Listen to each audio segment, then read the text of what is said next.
So, you're looking to upgrade your Firkraag Cunning Instigator commander deck, but you're not quite sure where to start? Well, I'm here to help. My name is Capital G, and welcome to the first 10.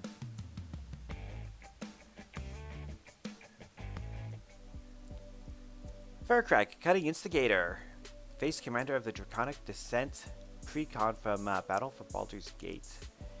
It's a red, a blue, and 3 mana for this 3/3 dragon with flying and haste. The power and toughness is a little below curve, but the rest of the abilities more than make up for it. Whenever one or more dragons you control attack an opponent, go to target creature that player controls. And whenever a creature deals combat damage to one of your opponents, if that creature had to attack this combat, you put a 1/1 counter on Firkraag Cunning Instigator, and you draw a card. So dragons attack.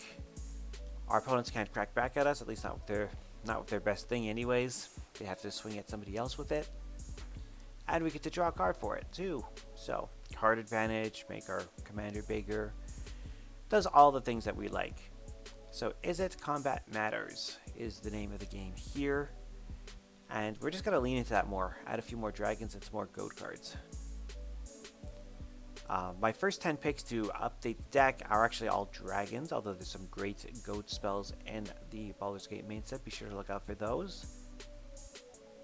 But we're really leaning into the dragon side of things here, starting with the Carnelian Orb of Dragonkind.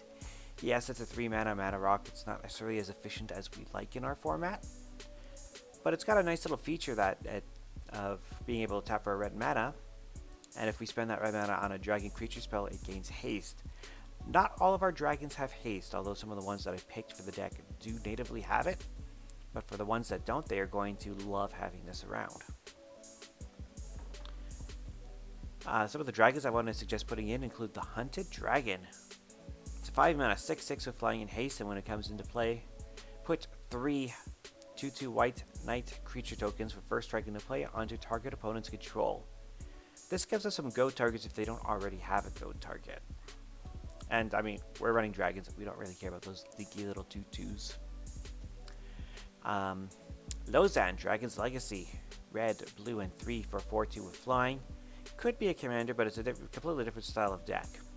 Whenever you cast an adventure spell or a dragon spell, this deals damage equal to that spell's mana value to any target that is not a commander.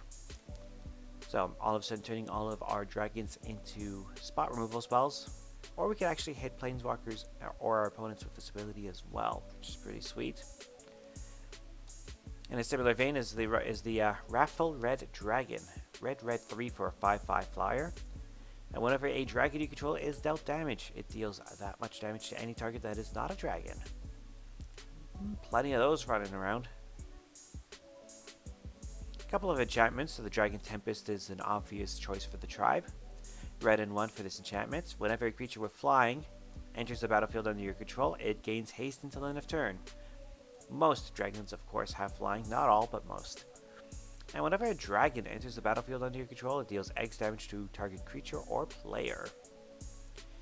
In fact, it is errated to any target, so you can zap Planeswalkers with this as well.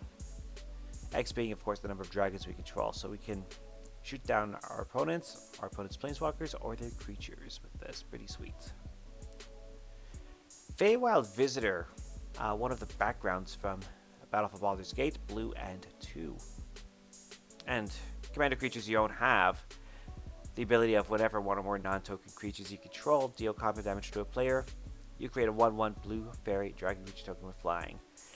Now, backgrounds in the 99 are tricky because they do absolutely nothing unless your commander is on the battlefield. But this is a deck that really, really wants our commander on the battlefield. And those kind of decks benefit from having a background in the 99. Especially one that gives us more creatures to, swing at our opponent's goat with, or even block from any potential crackbacks. Eventually we're going to come down to a one-on-one game, because our opponents will attack each other until there's only one left. Once it's a one-on-one game, we're going to go their creatures, have them swing into us, and Aetherize. Bring them all, send them all back to the hand, and get that huge tempo buff. Blood Frenzy is a pretty nasty piece. This is a good mid-game card. Target attacking or blocking creature gets +4/+0 until end of turn, and then at the end of the turn, destroy that creature. Very nasty stuff here. So what happens, player A attacks player B, and let's say player B blocks with something. Well, one of those creatures are going to win combat, the other will Blood Frenzy, and so both creatures will go down. Such is the plan. Alternatively, if someone's at a critically low life total, this might be what finishes them off, if they don't block an attacking creature. And Wild Magic Surge. Definitely want to give this one a try. It looks like a lot of fun. The deck already comes with a Chaos Warp, but with blue and red not having a lot of ways to deal with enchantments and a lot of backgrounds that'll be running around in the format very soon, if not already, having a spell that can destroy any permanent, including enchantments and lands, artifacts, creatures, planeswalkers, for only 2 mana is absolutely sweet. Yes, they get to flip cards from the top of their library until they hit another card that shares a permanent type with it. But I don't know. I think it's a great removal piece. Like, odds are what we're removing is not as bad as what they're going to flip off the top, if we're going to be using this card. And who knows? Maybe they only have 1 enchantment in the deck, for example. Maybe they only have 1 planeswalker in the deck, and they don't get that value. Even better. And the last card we'll talk about today on first 10 will be Haven of the Spirit Dragon. It was reprinted in the Forgotten Realms Commander decks, but it was not reprinted here, which is interesting. And it was taps for a colorless. You can also tap it for a mana of any color that can only be used to cast a dragon spell, or 2 tap it sacrifices to return a dragon creature card from our graveyard to our hand.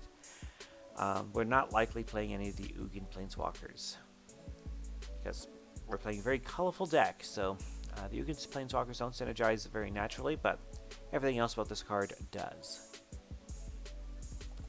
And that's Firkraag Cunning Instigator, and my suggestions for upgrading this deck and tuning up the strategy just that little bit. I hope you all enjoyed the series, and back with another Commander decks shortly. Probably do a full list. Haven't quite picked who's next yet. I've got a lot of ideas though. This set has actually sparked that Planeswalker spark of creativity, so see what I can dig up and present to you. Until then, enjoy the rest of your week, and we'll see you again. Bye for now.